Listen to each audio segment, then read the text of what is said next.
Secretary Redding, Deputy Secretary Hostetter, thank you to you and your team for being here today. And I also, too, want to give a warm welcome to our Pennsylvania FFA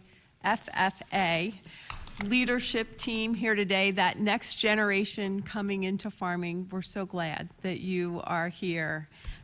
And Mr. Secretary, I want to thank you for speaking at my recent annual Farmers Breakfast, and I really appreciate your dedication to engaging our farming community in Southern York County and across our Commonwealth. And one issue that came up at that breakfast, and one that's really top of my mind, and it's really impactful for our property owners that I represent in York County, and that is the impact of energy policies in other states and its impact on preserved farmland in Pennsylvania. So the federal administration and even Governor Shapiro seem to have prioritized green energy initiatives like wind and solar and hydro. And in my district, we now have a proposed pumped storage facility that is threatening to take 1,000 acres, dozens of farms, many of those preserved.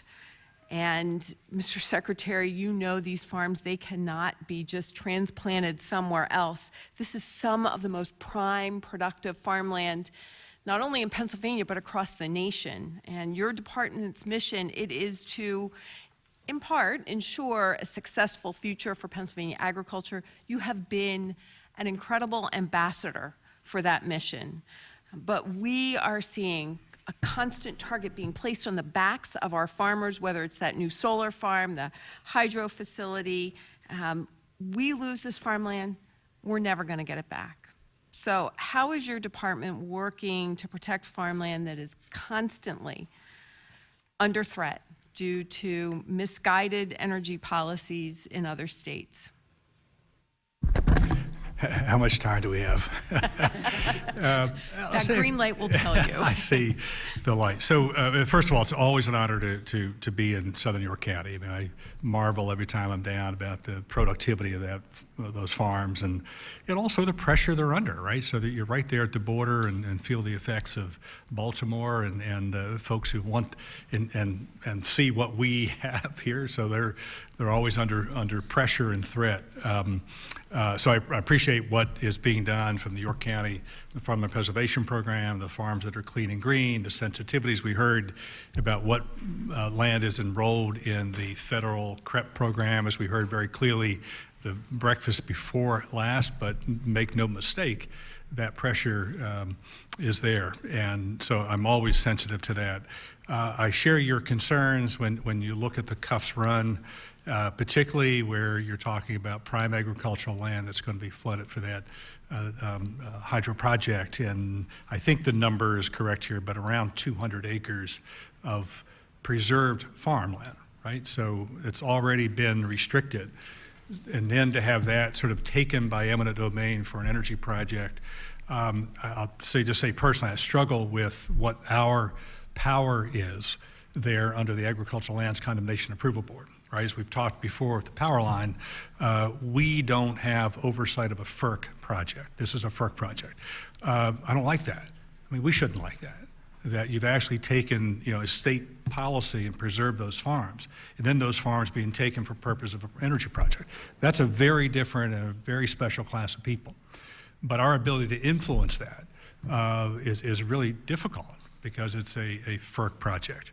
So is this something that the department could provide comment on? There is preliminary approval of this project before FERC, and it has opened up a public comment period. We recently heard from the Fish and Boat Commission. Can the Department of Agriculture speak to the value of our state's preserved farmland in this area and stand up for significant farmland preservation initiatives? Yes, and we will. I mean, I think this is one of those cases where, after spending $1.7 billion on easements and 6,000 families carrying this burden of a deed restriction that says this farm shall remain a productive agricultural asset in perpetuity, is something we should protect. right? So you've got 600 plus acres of farm, but inside of that, about 200 that carry this deed restriction. That shouldn't be just overruled because of this project. I completely agree with you, and I'll tell you what, I've been proud of the taxpayer investment in preserving this important farmland, Yeah. and I know that we as a Commonwealth are not always adequately compensated when the federal government allows eminent domain to happen, the true value of that land and the taxpayers' investment. So I thank you very much, Mr. Secretary. Yeah, and I appreciate you pointing it out, because this is part of that Chesapeake Bay conversation we're in quite frequently, is that folks want to look at these things in one dimension. And the reality is you've got a food shed, you've got an energy reserve, you've got pipelines, you've got all of that. Yeah, we've got water pieces too, but I think that's part of this intelligent conversation about how do you recognize the multiple and expected values that are inside of this Bay region. Thank you again, Mr. Secretary. Thank Thank you, Mr. Chairman.